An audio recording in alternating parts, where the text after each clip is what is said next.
أولئك لهم جنات عدن تجري من تحتهم الأنهار يحلون فيها من أساور من ذهب ويلبسون ثيابا حضرا من سندس واستبرق متكئين فيها على الأرائك نعم الثواب وحسنت مرتفقا صدق الله العظيم. Alhamdulillah tuan-tuan, kita sambung.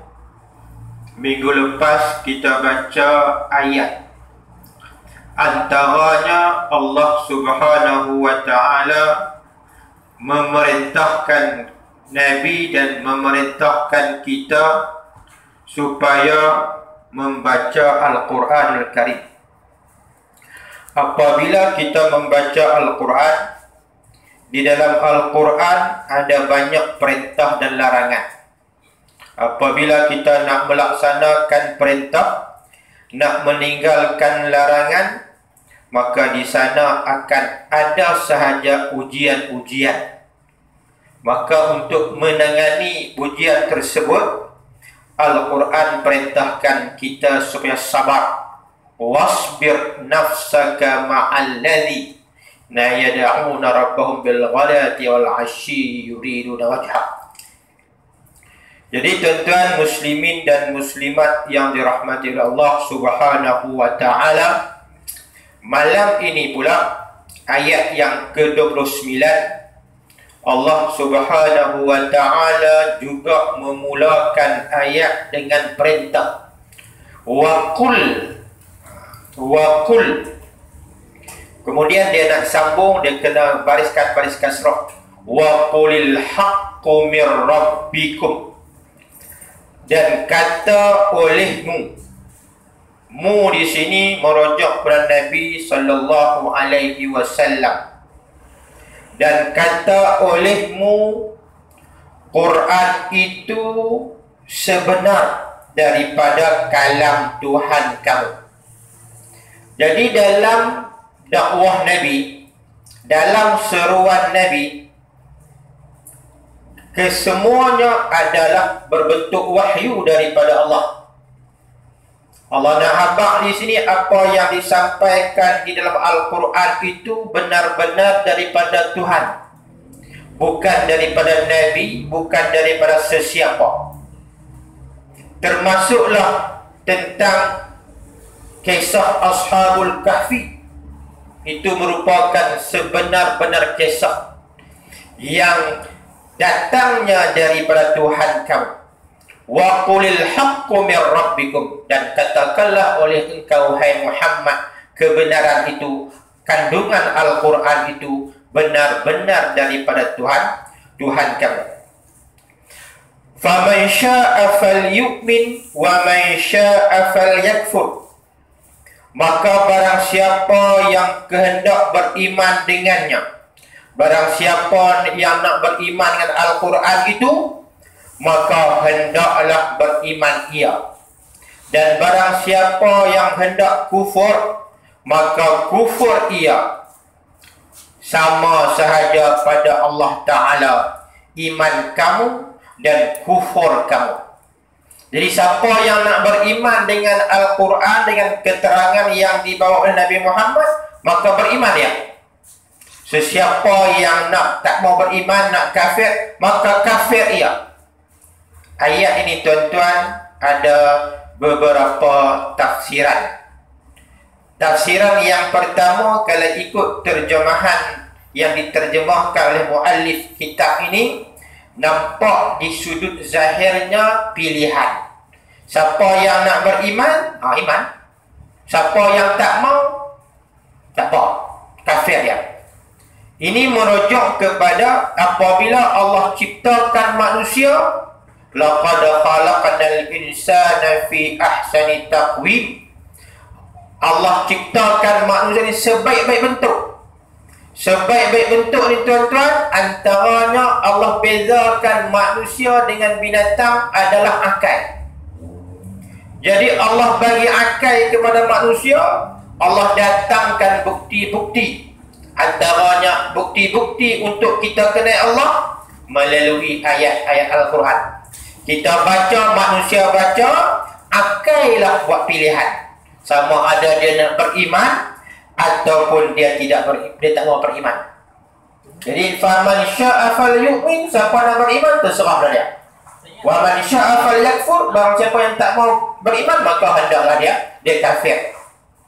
Jadi ayat ni tuan-tuan, dia selepas sahaja disebut siapa nak beriman silakan, siapa nak kafir silakan. Bermakna ayat ini tuan-tuan, dia ada kandungan yang berbentuk ancaman. Kalau dia pilih kafir, ada ancamannya. Apa dia? Inna a'tadna lizalimin. Sesungguhnya kami sediakan bagi orang yang zalim itu. Orang zalim ini adalah orang yang tidak beriman, orang kafir. Allah sediakan apa? Neraka Jahannam antaranya. Tetapi tuan-tuan, mengikut pandangan Ibnu Abbas, ayat ini kata Ibnu Abbas, sesiapa yang dikehendaki Allah ia beriman, maka dia beriman. Siapa yang Allah nak dia tu beriman, maka Allah akan campakkan dalam hatinya hidayah. Begitu juga sebaliknya, barang siapa yang Allah hendakkan dia kafir, maka dia kafirlah selama-lamanya. Jadi tuan-tuan, orang yang kafir, orang yang tak beriman, Allah sebut di sini sebagai zalim. Inna a'tadna lizalimina naran ahata bihim suradiquha. Bahawa telah kami sedia bagi segala orang yang zalim. Allah sediakan bagi orang yang zalim itu, siapa dia zalim? Orang yang tak beriman. Kerana apa orang tak beriman ini zalim? Kerana mereka salah letak perkara yang sebenarnya. Sepatutnya sembah Allah, bukan sembah selain daripada Allah. Orang yang meletakkan sesuatu bukan pada tempatnya, itu adalah orang yang zalim. Jadi orang yang tak beriman, dia adalah orang yang zalim. Allah sediakan bagi mereka itu apa ya? Naran, api neraka. Naran, api neraka, yang api neraka itu keliling dengan mereka itu oleh lingkungan. Jadi tuan-tuan, api neraka itu dikelilingi oleh satu lingkungan. Rumah kita dikelilingi apa tuan-tuan? Rumah cikgu dikelilingi rumah cikgu dah. Pagar. Neraka juga di sekelilingnya ada pagar, tembok. Dia ada tembok. Kata seorang sahabat, dia meriwayatkan daripada sebuah hadis Nabi sallallahu alaihi wasallam, dia kata li suradiqun nari arba'atu judun. Neraka dia ada 4 dinding. Kalau dinding ni nipisnya, tembok tebal dia. Lebih tebal dari tembok dia. Apa tengok? Saya ada. Kotor lah. Jadi neraka itu, di sekeliling neraka itu dia ada 4 tembok. Kasafatu kulla jidar masafata arba'ina sana.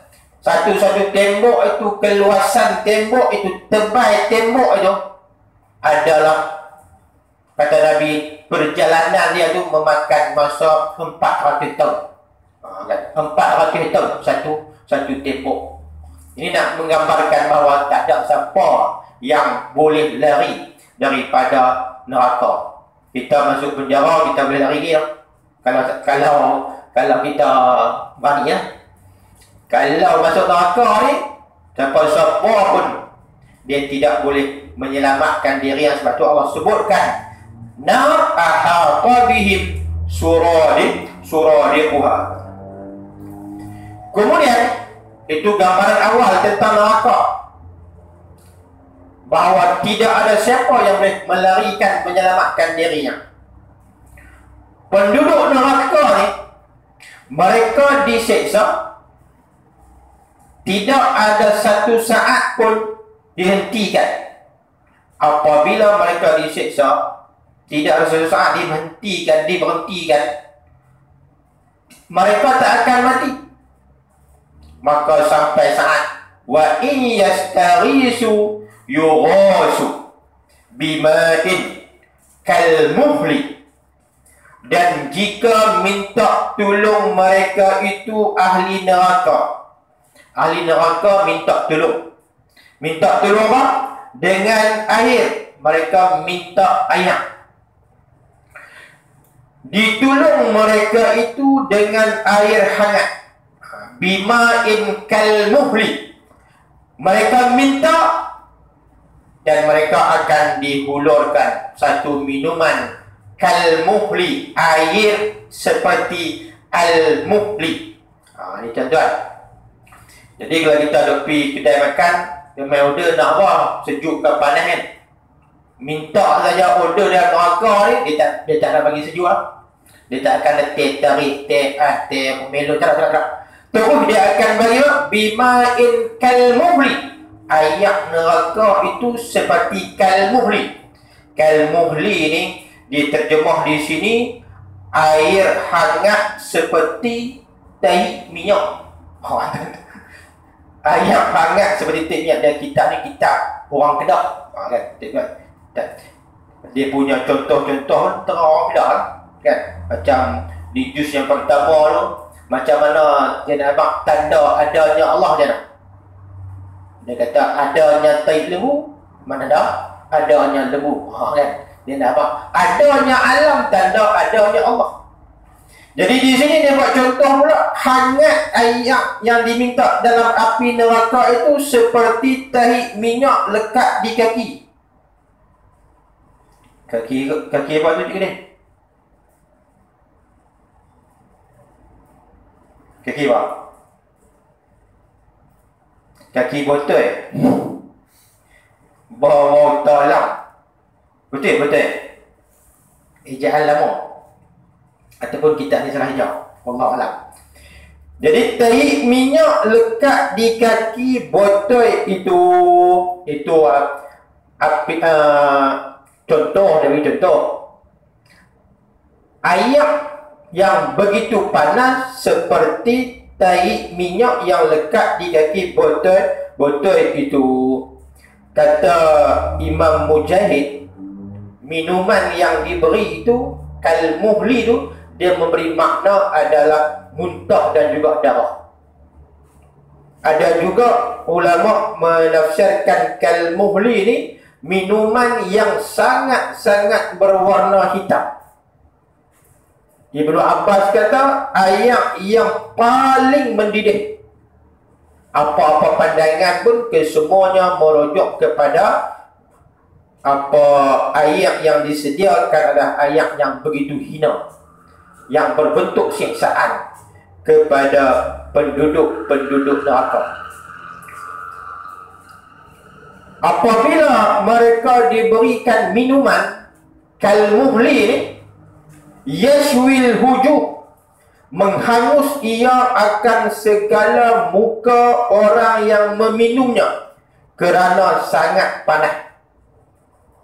Apabila air dihulurkan, air itu pula apabila diminum, yashwil hujuh, wajah akan terbakar.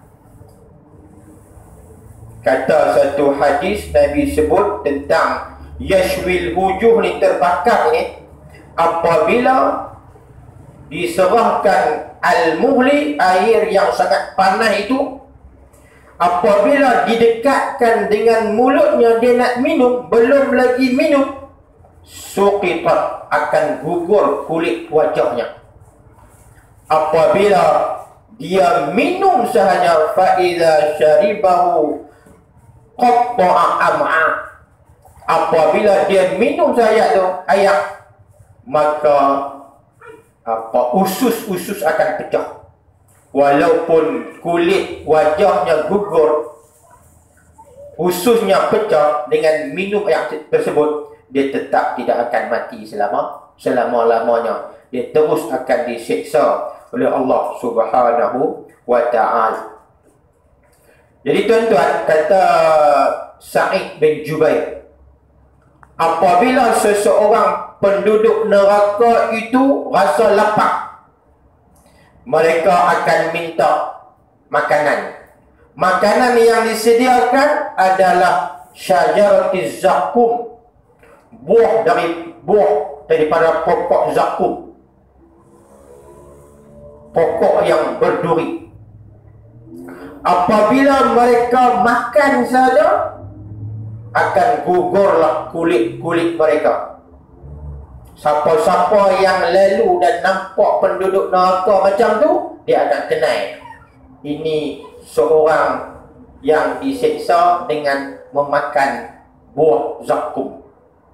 Apabila sahaja dia dahaga, dia minta pula air, maka air yang dihulurkan adalah al-muhli, kal-muhli, iaitu air yang tersangat-sangat panas.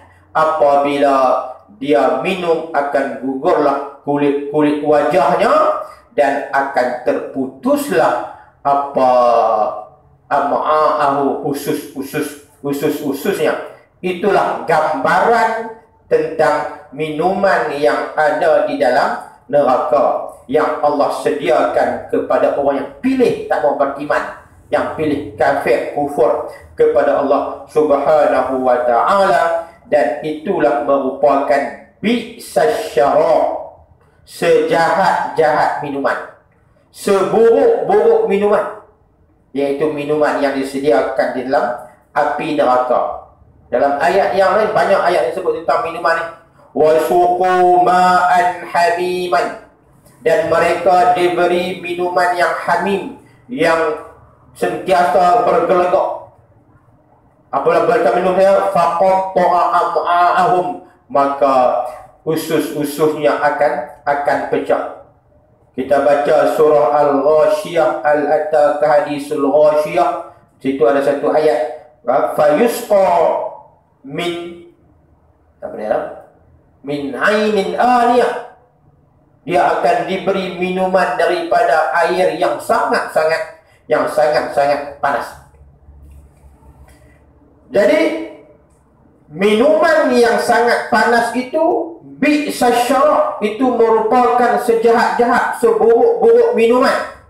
Dan neraka itu pula merupakan wasa'at murtafaqa, dan sejahat api neraka itu manfaat. Jadi tuan-tuan, ni terjemahan yang berbentuk perli.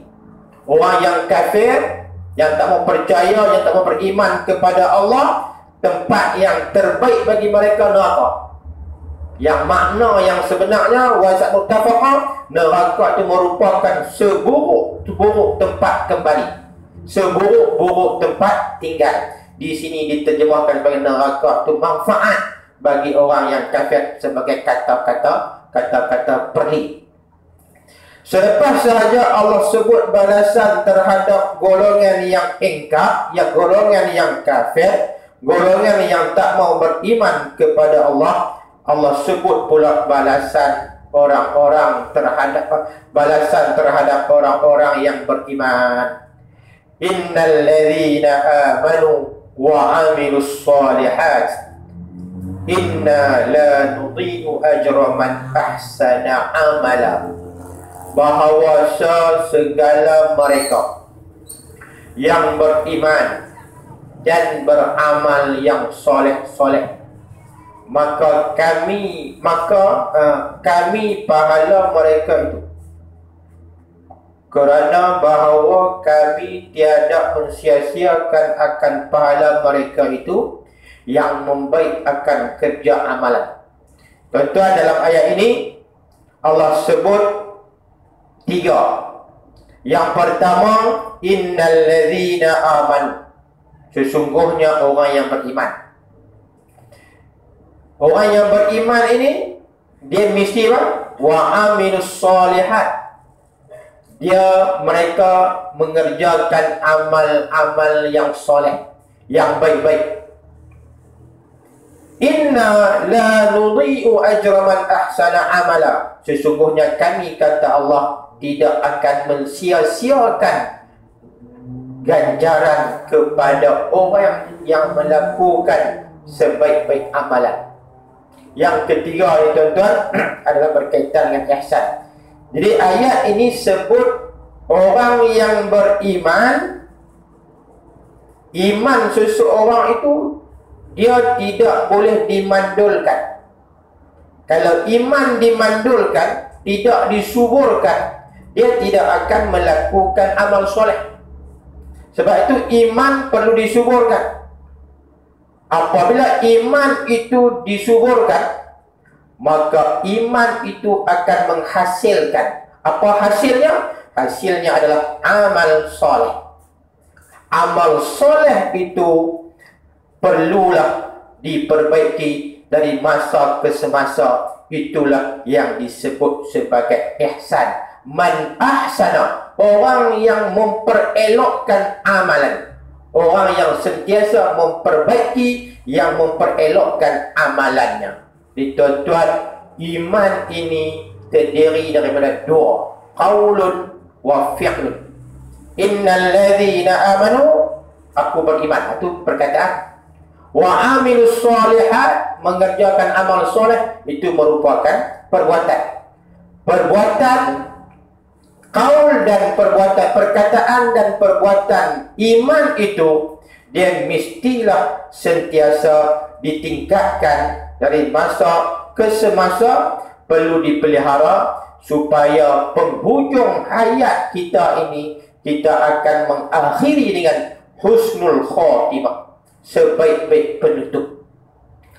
Jadi orang yang mati dalam keadaan dia beriman, amal solehnya begitu banyak, Allah tidak akan sia-siakan amalan tersebut. Maka apa yang Allah sediakan, ulaika lahum jannatu adnin tajri min tahtihal anhar. Bermula mereka itu orang yang mukminin, orang-orang yang beriman ini, yang beramal yang soleh-soleh, yang sentiasa mengerjakan amal soleh. Amal soleh ini tuan-tuan saya sebut banyak kali dah, iaitu amalan-amalan yang menepati apa yang dikehendaki oleh Islam. Apa amalan yang menepati kehendak agama, dan perbuatan itu dilakukan dengan penuh keikhlasan kerana Allah, maka itulah yang dikatakan amal soleh. Bermula mereka itu orang yang mukminin, yang beramal yang soleh-soleh itu, bagi mereka itu beberapa syurga. Jadi Allah sediakan kepada yang beriman, yang beramal soleh itu beberapa syurga. Disebut dalam ayat jannat. Jannat kata jamak. Kalau satu syurga, jannatun. Jannat banyak syurga. Jadi Allah sediakan beberapa syurga kepada orang yang beramal soleh ini, yang antaranya nama dia, yang nama Jannatu Adnin, syurga Adnan, satu tempat yang kekal abadi lagi Yaman. Ini dia punya apa? Syurga Adnan ni. Tempat yang kekal, yang nyaman. Apa keistimewaan Jannatu Adnin ni? Keistimewaannya adalah tajri min tahtihal anhar. Ini Allah nak menggambarkan keindahan syurga, iaitu yang mengalir daripada bawah mahligai mereka itu oleh beberapa sungai air tawar. Ini gambaran nak menggambarkan betapa indahnya syurga. Di bawahnya, di sekelilingnya mengalirnya air sungai. Bukan sungai kita saja, keruh. Ini sungai syurga. Sungai syurga airnya susu, apa madu, tebingnya daripada emas dan permata, bukan batu. Kemudian apa lagi dia punya keistimewaan syurga Adnan ni? Yuhallawna fiha min athawir min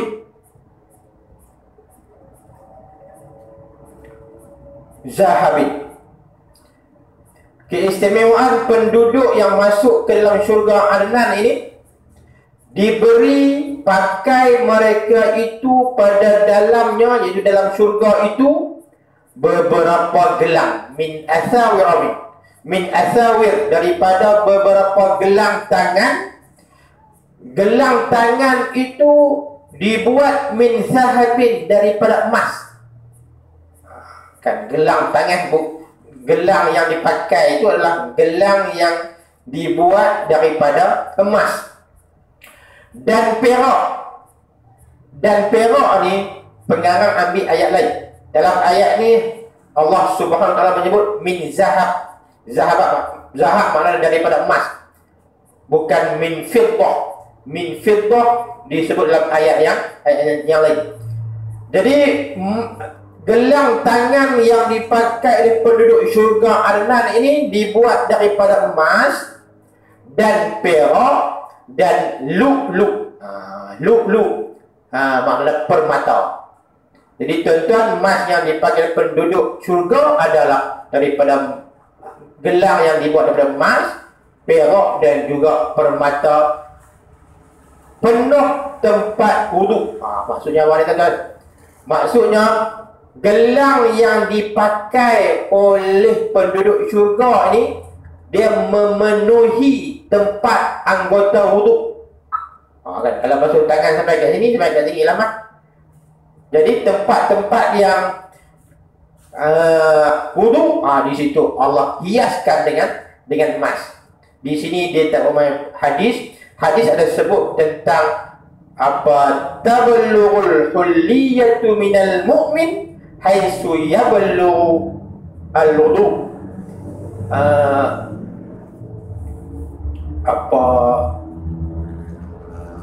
Banyaknya emas yang dipakai oleh orang yang beriman dalam syurga ini, dia sampai ke hak sempadan anggota wudu. Wa yalbasuna siyaban hudran min sundusin wa istabraq.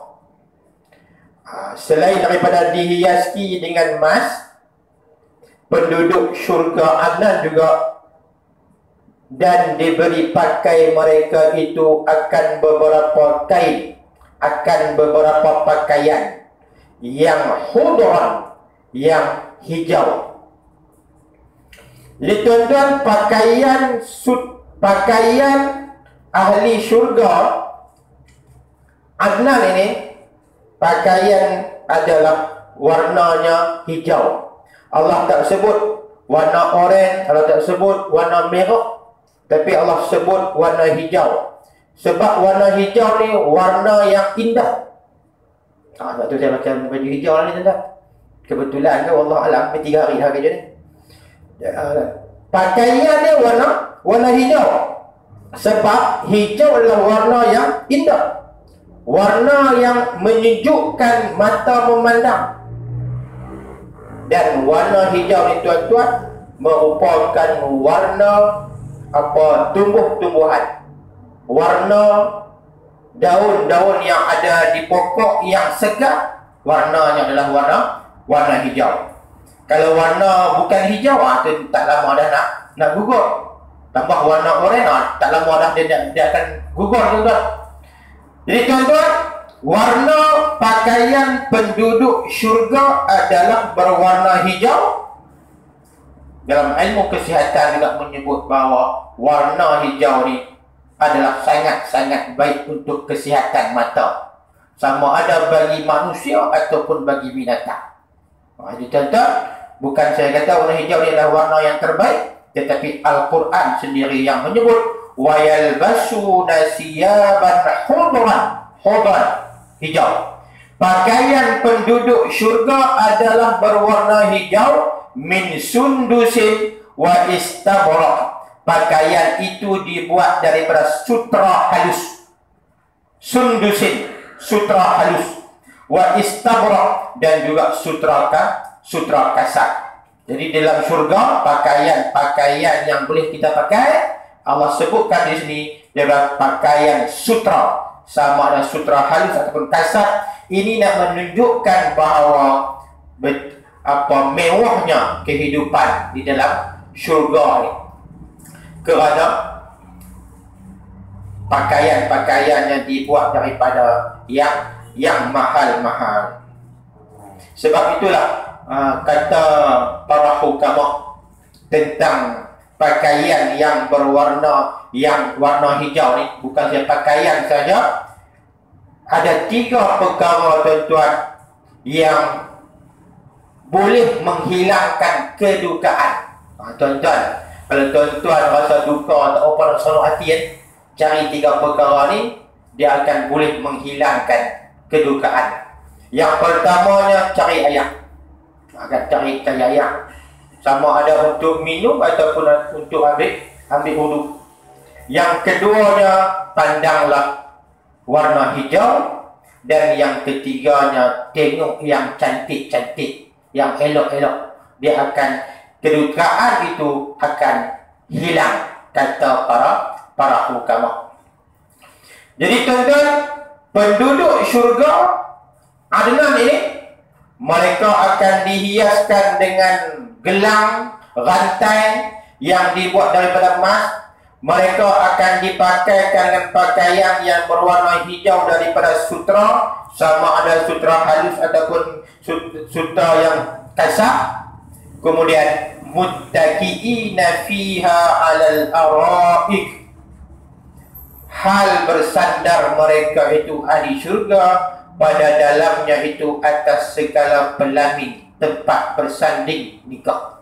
Jadi ini nak menggambarkan bahawa penduduk syurga sentiasa rehat, sentiasa menerima nikmat, sentiasa duduk bersandar di atas pelamin-pelamin yang disediakan, bukan di atas kursi-kursi malas dan sebagainya, tetapi di pelamin-pelamin. Ini nak menggambarkan sentiasa saja penduduk syurga berehat, senang hati untuk menerima balasan daripada Allah.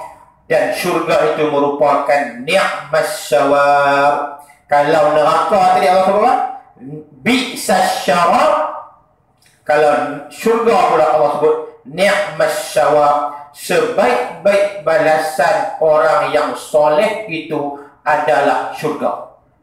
Jadi syurga itu merupakan wa hasunat murtafaqa, dan seelok-elok syurga itu tempat duduk dan manfaat. Di tempat yang paling elok, yang paling manfaat adalah syurga. Wa hasunat murtafaqa.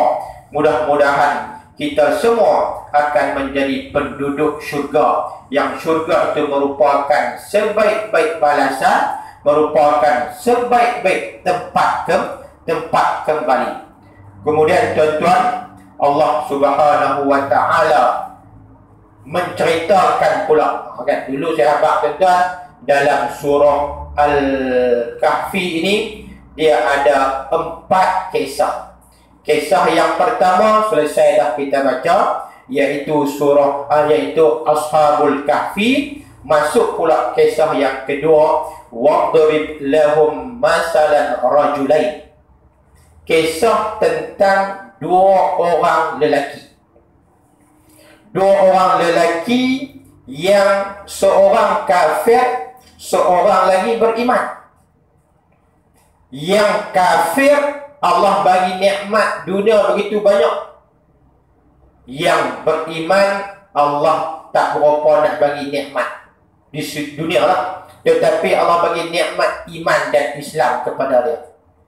Orang yang kawan yang beriman ini, dia sentiasa beribadah, sentiasa mengabdikan, sentiasa sahaja menjalankan tugas utama manusia ni. Tugas utama manusia adalah da'i, pendakwah. Yang beriman ni dia sentiasa menjalankan tugas dia sebagai pendakwah. Kawan dia yang kafir ini, dia dilalaikan dengan harta. Allah bagi kepada dia 2 kebun. 2 kebun, kedua-dua kebun ini menjadi. Tuan-tuan, kalau kita tanam pokok menjadi, kita rasa seronok, tuan-tuan. Saya tangan panas, nak tanam pokok cabai pun tak nak. Serai pun tak nak. Jadi saya tak boleh tanam pokok. Sebab tak sesuai dengan tangan orang tu tangan panas. Orang yang tanam pokok, pokok tersebut subur, taman dia subur, kebun dia subur, dia akan seronok. Jadi lelaki yang tak beriman ini, Allah nikmatkan kepadanya 2 kebun. Kedua-dua kebun itu menjadi subur, menyebabkan dia rasa bongkok, dia rasa sombong. Apabila diajak oleh kawannya yang beriman itu, siapakah Tuhan yang sebenarnya, kenal Tuhan yang sebenarnya, dia rasa bongkok. Dia kata, faham tak ada apa, tengok aku. Dia rasa nikmat yang ada pada dia dapat membantu diri dia, dapat menyelamatkan diri dia, dapat memanjangkan usianya, dapat hidup dengan senang, menyebabkan dia hilang, dia tak kenal Allah Subhanahu wa ta'ala. Jadi orang ini, dia menganggap harta dunia ni segala-galanya. Dia lupa bahawa sebenarnya yang memberi nikmat itu adalah Allah Subhanahu wa ta'ala, yang sepatutnya dia beriman kepada Allah Subhanahu wa ta'ala. Sebab itu Allah Subhanahu wa ta'ala menyebut bahawa sebaik-baik nikmat, sebaik-baik ganjaran adalah nikmat iman dan nikmat Islam. Sesiapa yang mendapat 2 nikmat ini lebih baik daripada dunia dan isinya. Tuan-tuan, insya-Allah kisah 2 sahabat ini, seorang yang beriman dan seorang lagi yang tak beriman ini. Yang beriman, Allah tidak memberi kekayaan dunia kepada dia. Yang tak beriman, Allah bagi kekayaan dunia kepada yang, insya-Allah kita akan baca pada pertemuan yang akan datang. Wallahu subhanahu wa ta'ala a'lamu bis-shawab. Subhanakallahumma wa bihamdika asyhadu an la ilaha illa anta nastaghfiruka wa natubu ilaik. Bismillahirrahmanirrahim. Wal 'ashr innal insana lafi khusr illa alladhina amanu wa 'amilus shalihat wa tawasaw bil haqqi wa tawasaw bis sabr. Wa inna na'udzubika min 'ilmin la yanfa' wa qalbin la yakhsha' wa nafsin la tashba' wa du'a'in la yustajab laha walhamdulillahi rabbil alamin.